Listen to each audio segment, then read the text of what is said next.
വെറുതെ തർക്കിക്കുന്ന അർത്ഥമില്ല. തർക്കിക്കുന്നില്ല sir. Sir ഒരു ഡേറ്റ് ഇപ്പൊ എടുത്തരാമോ? നമ്മൾ ഏതെങ്കിലും ഒരാൾക്ക് സ്വകാര്യ വ്യക്തികളുടെ വാഹനം കൊണ്ടുവരാന്ന് പറഞ്ഞു. അപ്പൊ സ്വകാര്യ വ്യക്തികളുടെ വാഹനങ്ങളിൽ ടെസ്റ്റ് നടത്താൻ അധികാരമുണ്ടോ? സ്വകാര്യ അല്ല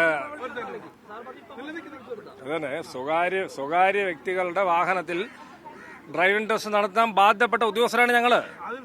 സ്വകാര്യ 100% ഞാൻ പറഞ്ഞു. ഡ്രൈവിംഗ് പരിശീലനം നടത്തുമ്പോൾ അതിന് ഞാൻ പറയുന്നത് നിങ്ങൾ ഓരോരുത്തരായിട്ട് ചോദിക്കും.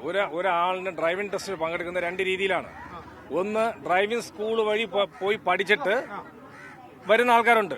ഇനി രണ്ടാമതൊരു കൂട്ടരെന്ന് പറയുന്നത് അവരെ നേരിട്ട് രക്ഷകർത്താക്കളോ മറ്റ് ബന്ധുക്കളോ പഠിപ്പിച്ചിട്ട് ഡ്രൈവിംഗ് ടെസ്റ്റിന് വരുന്ന ആൾക്കാരുണ്ട്.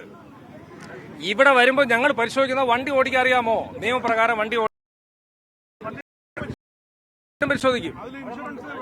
തീർച്ചയായിട്ടും പരിശോധിക്കും. ആണ് പറഞ്ഞത്.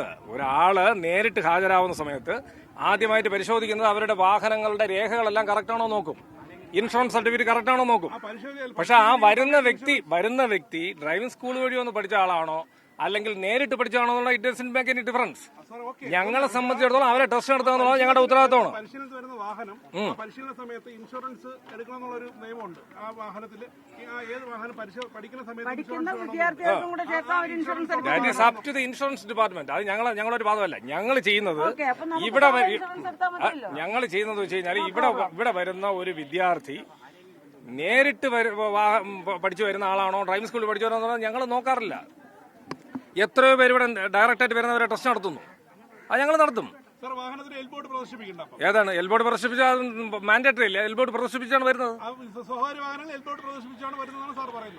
എൽബോർഡ് അതാണ് പറഞ്ഞത്. ടെസ്റ്റ് നടന്നതിന് മുമ്പ് മാൻഡേറ്ററി ആയിട്ട് ചെയ്യേണ്ട കാര്യങ്ങളെല്ലാം ചെയ്തിട്ടുണ്ടോ നോക്കും. എൽബോർഡ് പ്രദർശിപ്പിച്ചിട്ടുണ്ടോ, അദ്ദേഹത്തിന്റെ വണ്ടിക്ക് വാലിഡ് ഇൻഷുറൻസ് ഉണ്ടോ, വാലിഡ് ആയിട്ടുള്ള രജിസ്ട്രേഷൻ സർട്ടിഫിക്കറ്റ് ഉണ്ടോ, തുടങ്ങിയ എല്ലാ കാര്യങ്ങളും നോക്കിയിട്ട് ടെസ്റ്റ് നടത്തും. ഡ്രൈവിംഗ് ടെസ്റ്റിന്റെ അകത്ത് ഈ വണ്ടി ഓടിച്ചോണ്ട് വരുമ്പോൾ ആ വ്യക്തിക്ക് ലേണറാണ് ഉള്ളത്. ലേണറുള്ള വണ്ടി വണ്ടി ഓടിച്ചോണ്ട് വരാൻ പറ്റും. ഏതാണ് ഒറ്റയ്ക്കല്ലല്ലോ, ആള് കൂടെ. ആ വ്യക്തി സ്വകാര്യ വാഹനം ഓടിച്ചോണ്ട് വരുന്ന സമയത്ത് സ്വകാര്യ വാഹനം ഓടിച്ചോണ്ട് വരുന്ന സമയത്ത് ആ വ്യക്തിയുടെ കൂടെ ഒരാൾ ഇരിക്കണം നിർബന്ധം ഉണ്ടല്ലേ? നിങ്ങൾ ഓരോരുത്തരും ഒരു കാര്യം, ഈ വ്യക്തി ഇപ്പൊ ഡയറക്റ്റ് ആയിട്ട് വരുന്ന വാഹനം ഒറ്റയ്ക്ക് ഓടിച്ചോണ്ട് വരികയാണെങ്കിൽ ആ വ്യക്തി നിയമം ലംഘിച്ചിട്ടല്ലേ വരുന്നത്? 21 പേർക്കാണ് സ്ലോട്ട് ലഭിച്ചിട്ടുള്ളത്. ഇവരിൽ ആരും നിലവിൽ എത്തിയിട്ടില്ല. ഇനി വരികയാണെങ്കിൽ ഇവർക്ക് ടെസ്റ്റ് നടത്താനുള്ള ഒരു അവസരം കൊടുക്കും. തീർച്ചയായിട്ടും കൊടുക്കും. ഇതിപ്പം 10:30 അവസാനത്തെ സ്ലോട്ട്. ഇപ്പൊ 10 മണിക്ക് അവർ ഹാജരാവണമെന്നാണ്. ഇപ്പൊ 10:45 ഞങ്ങൾ ഇത്രയും സമയം നിന്ന് വീണ്ടും വിളിക്കുകയാണ്. ആരെങ്കിലും ഉണ്ടെന്നുണ്ടെങ്കിൽ ടെസ്റ്റ് നടത്താം. സ്വകാര്യ വാഹനവുമായിട്ട് വരികയാണെങ്കിൽ ഈ പരിഷ്കരിച്ച സർക്കുലർ പ്രകാരമാണോ? വാഹനമായിട്ട് വരുന്നാലും ഡ്രൈവിംഗ് സ്കൂൾ വഴി വന്നാലും ഇവിടെ വരുന്നവർക്ക് ടെസ്റ്റ് നടത്തണമെന്ന് കൃത്യമായ നിർദ്ദേശങ്ങൾ കിട്ടിയിട്ടുണ്ട്. അതിനനുസരിച്ച് ആരെങ്കിലും വരികയാണെങ്കിൽ ടെസ്റ്റ് നടത്തും.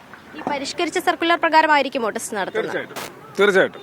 സർക്കാർ എന്താണോ നിർദ്ദേശം തന്നിരിക്കുന്നത് അതിനനുസരിച്ചുള്ള കറക്റ്റായിട്ട് അതെല്ലാം പാലിച്ചുകൊണ്ടുള്ള ടെസ്റ്റ് ആയിരിക്കും ഇനി നടത്താൻ പോകുന്നത്. ഇവിടെ സമരക്കാർ പറയുന്ന അവരത് തടയുമെന്നാണ്. അങ്ങനെ ഒരു ഇതുണ്ടായാൽ എന്തായിരിക്കും ചെയ്യുക? തടയുന്നതിനെ അതിനു വേണ്ടിയിട്ടുള്ള കാര്യങ്ങൾ ചെയ്യാൻ വേണ്ടിയാണ് പോലീസ് ഉദ്യോഗസ്ഥരെല്ലാം ഇവിടെ നിൽപ്പുണ്ട്.